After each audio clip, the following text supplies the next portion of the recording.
Welcome to Lancashire Fire and Rescue Services podcast series, Out of the Ashes, Stories from Lancashire.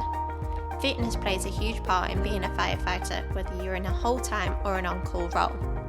In this episode, we dive into how to get fit, ready for your firefighter application, the importance of hydration and nutrition, and the truth behind some firefighter fitness myths.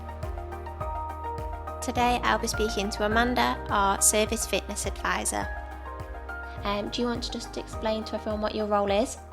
Yeah, so I am Lancashire Fire and Rescue, the Service Fitness Advisor. So I oversee all the fitness tests and fitness levels for all the individuals throughout Lancashire Fire and Rescue Service. So I give them guidance on health, fitness and well-being.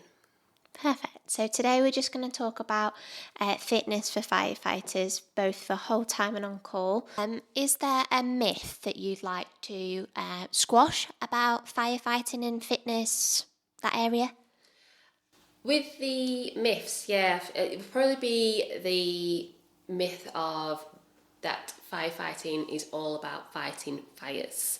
Because less than a third of incidents is actually to do with fires. You know, lots of them are around working within search and rescue, large animal rescue, water rescue. So if people know this, it will give them a bit more of an understanding of the variety of physical and mental work that is part of the job. So what are the fitness tests that firefighters have to go through to get into the service? So we have 2 fitness tests that are available to everyone. We have the treadmill test, the Chester's treadmill test, which is a 12-minute test, and every 2 minutes the incline will increase by 3% incline, and it goes up to a maximum of 15%. Right. And that's walking at a speed of 6.2 kilometres per hour or 3.8 miles per hour. And if you achieve the full 12 minutes, it gives you a VO2 of 42, and which is minimum of what we need. The other test is the bleep test. Bleep test level is 8.8 that we need to achieve to pass the test. And again, if you complete 8.8, it gives you that VO2 of 42, which is, again, your minimum level. Right, sounds quite intense. Do you have any tips on how people could train for that? So the best way to really train for it is, as simple as it sounds, really, is to practice. Again, don't come in thinking you're a runner, so you'll be able to do the bleep test. It can be quite different, especially the turning, the stopping at the line. The turning movement can, for a lot of people, put them back a couple of seconds. So practice the bleep test if you've never done it since school, or if you've never done it before. Do give that a try. And the same with the treadmill test. The treadmill test is a little bit easier. You can manually adjust that yourself on a treadmill and get used to it. Particularly the incline, the 15% is the one that people tend to find a little bit more challenging. We have videos on our TikTok channel of both those tests, so we'll put links in the episode notes so people can see the practicalities and the levels of the test, because I know we did zoom in on the person's footwork for the bleep test, and like I say, it is quite particular. Yes, yeah. So what type of fitness levels are expected of someone who maybe wants to become an on-call firefighter? So as I was saying, there is the minimum VO2 levels that an on-call firefighter needs to hit, which is the same for all firefighters within the service. Right. We would really advise that people take that as a minimum, so really try and be able to go on for a little bit longer on the treadmill if needed to be, and the same on the bleep test. That will also then set you in really good stead for the training that can follow. You know that if you can pass the fitness test comfortably, challenged, but comfortably, you know, you've got a little bit left in the tank afterwards. The fitness test that will then, not the fitness test, the testing that will come in afterwards, the training, that will then be a little bit more smooth sailing for everyone, and not as much of a shock, I think, as well, because it's a little bit more strength elements that can come into that training as well. That leads perfectly into my next question. If someone was looking at applying the next, say, few months, 6 months, how would they structure their weekly training to prepare for this? Because like you said, it's not just fitness in running, you've mentioned strength. So how could someone prepare for that? Yeah, I would strongly advise a mixed program, a weekly program that really combines cardiovascular training and strength training. A lot of the fitness tests are based on movements that you'll get once you're a trained firefighter. So reflecting that in your training is really beneficial as well. So being able to press overhead, being able to have good grip strength and carry strength as well. Incorporating your functional movements within a program, so your basic squats and deadlifts are all really important, because these are all movements that you'll get an incident and a job that you may go to, so they're really important. So the common use gym movements are actually practical when you're lifting equipment or ladders? Yes, yeah, exactly that. Especially things such as working with the prowler, where you'll be dragging a weight, which can then work similar to the dummy drag that you've got to go through testing as well later on down the line of stages of progression. You can also go on, I think we've got online where you can recommended weights, so it's like 35 kilograms someone needs to be able to press above the head for the ladders, and you've got lots of advice on there which I would strongly recommend putting into a weekly program as well. We'll definitely put a link to that webpage in the episode notes so people can see, like you say, what weight they need to train with. So, as you said, there's a lot of preparation that you can do to become a firefighter, to get to the application stage, feel ready for the fitness test. Are there any common mistakes that you see frequently when people are training for the firefighter fitness? It's the preparation side of it that I think people mistake. So they can come in not done the treadmill test before, or not particularly the bleep test before, and that can throw quite a few people off because they're just not used to that type of structure of exercise. Not that it can be intense, but it's the little things like we said, like the turns and the timing, and you breathing on the treadmill. People aren't used to walking at such an incline, even though if they go out walking. So it's these type of little mistakes. If people just give it a try, it's a preparation. They can also become a little bit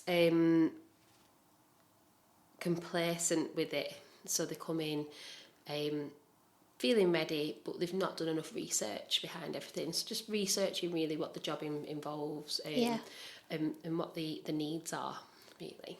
And is this fitness test something they have to do more than when they just apply? Yes, so they've got to do it annually. So once you become an on-call firefighter or firefighter, you do the test every year. And we also now have an interim fitness measures in place where that's every 6 months. So the interim fitness is to stay on top of the test, and then your annual test is required. It's a compulsory test for everyone. So I'm guessing once you've got it into your weekly training before you apply, it's probably a good routine to keep on top of it and keep it in your routine in the gym. Yeah, definitely. Particularly with the on-call, I try and recommend at least monthly. But ideally, if you can come in, because you've got the access to the facilities as well to use the treadmill and the bleep tests that we have here, so we can we strongly encourage people to try and do that at least monthly, if not every week would be ideal. We've just mentioned the interim fitness test that you said, and it helps them maintain the fitness, and you mentioned for on-call firefighters trying to do that like monthly. Is there any support once someone is in the service to help them with their fitness levels? Yeah, so the interim fitness measures is 6 months, so ideally within the 12-month period, halfway through the annual tests. The great thing about the interim fitness measures is if someone finds that they're struggling, or they've not really been focusing on that element of their fitness recently, they can always reach out to the myself and the department, and we're more than happy to give advice and guidance on how they can improve their training routine, or what they need to do to take the next steps to really making sure that they're comfortable. The last thing we want is anybody turning up to a fitness test and anxiety kicking in, and they're getting in their own head and telling themselves they're not going to pass it. That's the last thing we want, really. So it's good to know that we're here to be approached and ask advice, and we're always willing to give that. Sounds like a fantastic resource. It is, it should be used. So we've talked about the maintaining the fitness, how you could prepare for applying. There's things I wouldn't have thought about if I was going to apply to become a firefighter, like hydration and nutrition, which I know is very, very important. So how important is hydration for firefighters, both in training and looking further into the future when they're at an incident? Yeah, so hydration generally, so in everyday life, is really important, keeping yourself hydrated. If you have a 2% drop in your hydration levels, it can affect your cognitive function, so leading to lack of concentration, focus, fatigue. You can create headaches. So these are all signs that it's possible dehydration there. And that can also, another side effect is hunger as well, can be a side effect as well. That can then lead on to bad choices, so that comes into the nutrition side. You'll reach for easy things to try and replenish the hydration. Use tends to be high sugary foods and drinks, and then you've also got the peak in the sugar levels and then the crash in the sugar levels as well. So it's really important to try and stay on top of that. And once you get into a routine and you realise your signs and symptoms when you are dehydrated, you can then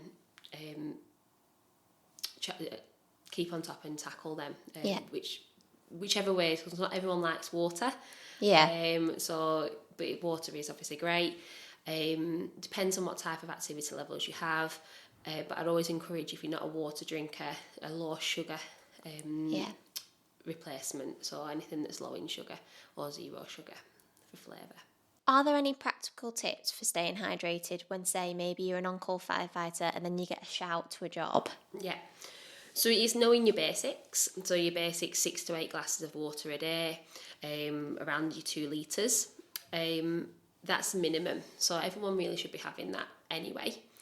If you are active, or you've been in hot climates, or you've been poorly, all these type of things will demand more water and more hydration. So that can be up to like 4 litres of fluids a day, really. Gosh. So it's a lot, but it depends on what level. So like every day is different, but the minimum, like you said, is 6 to 8. Yeah, glasses. So so around the 2 litres mark is what we would say. One of the good little hacks for me is I carry a water bottle everywhere I go. Right. So, and that doesn't matter what your full-time job is, if you work part-time, if you just around the house. I've always tended to have a water bottle around with me full. I carry one in my handbag. So, so it's good tip. It is because I'm very active, so it's good to really make sure that we stay hydrated in that way. And that is a good way to do it. Always carry the water with you.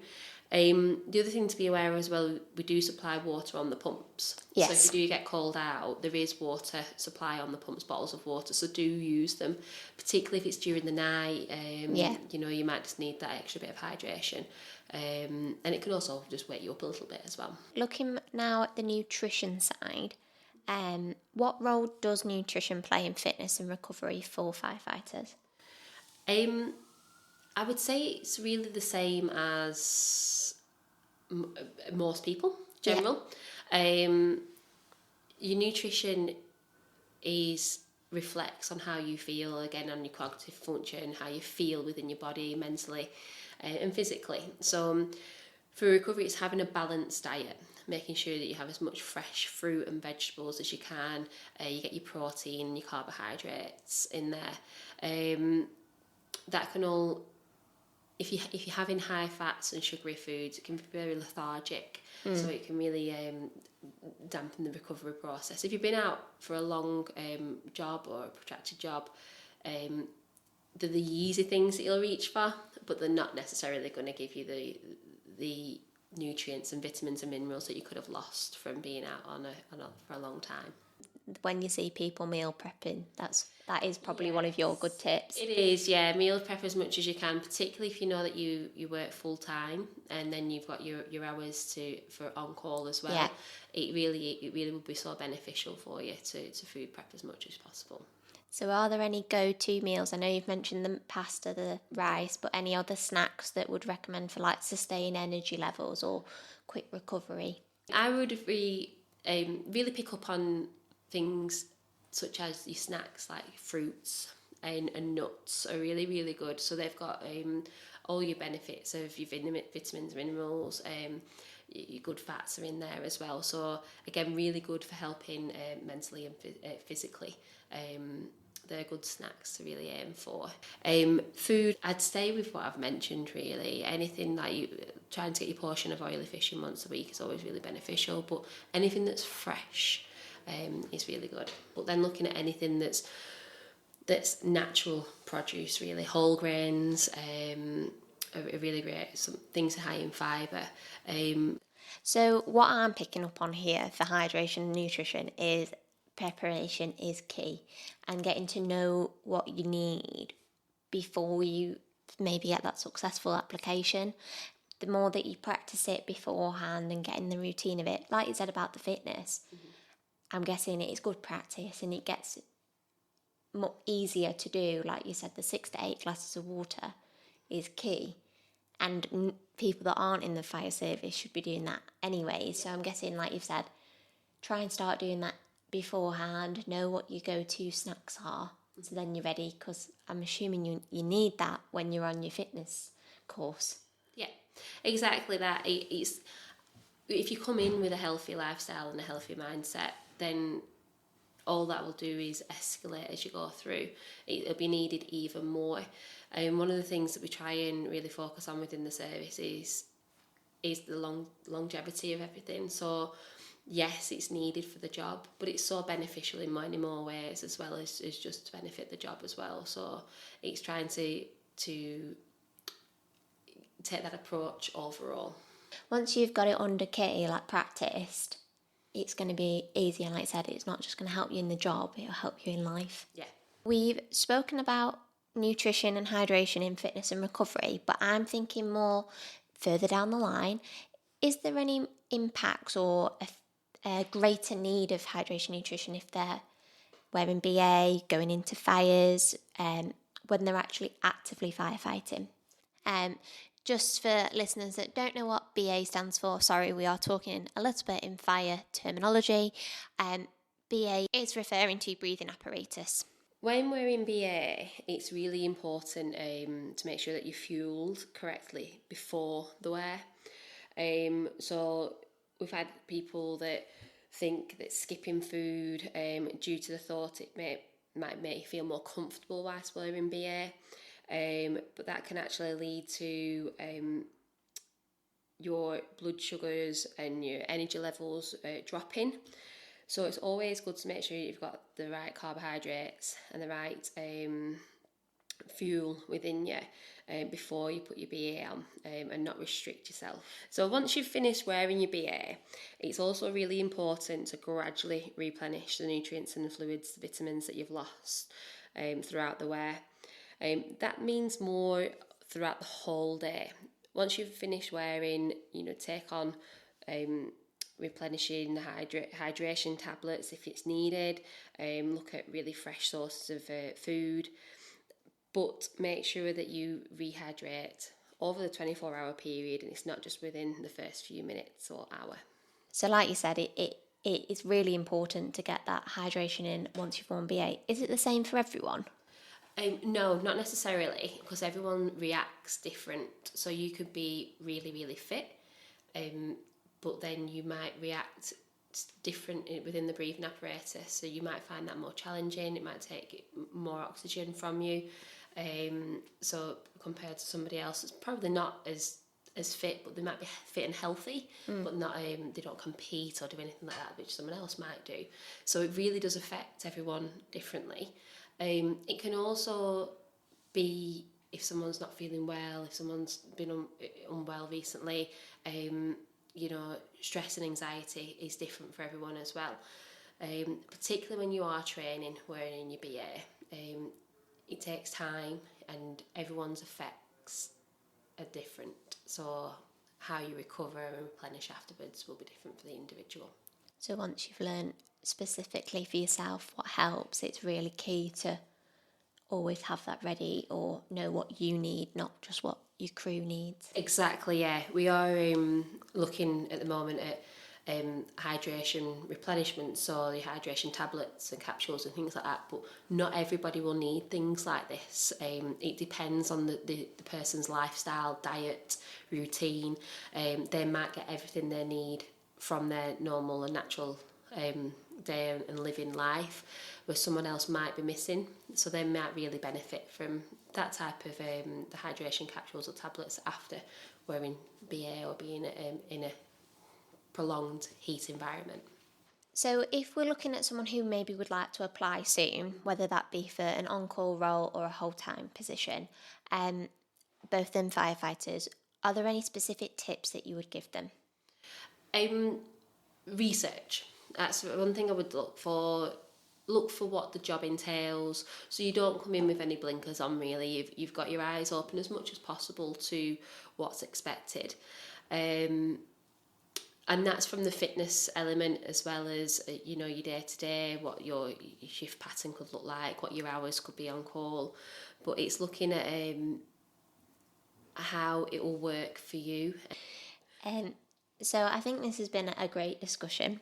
I think we've definitely covered some really key tips for people, both when they're applying, how to improve their fitness, and obviously nailing that hydration and nutrition before you get to the incidents. What is the biggest takeaway you'd hope a listener would take away from this episode today? A healthy lifestyle can go a long way, I think, is my biggest takeaway. I hope people get from this.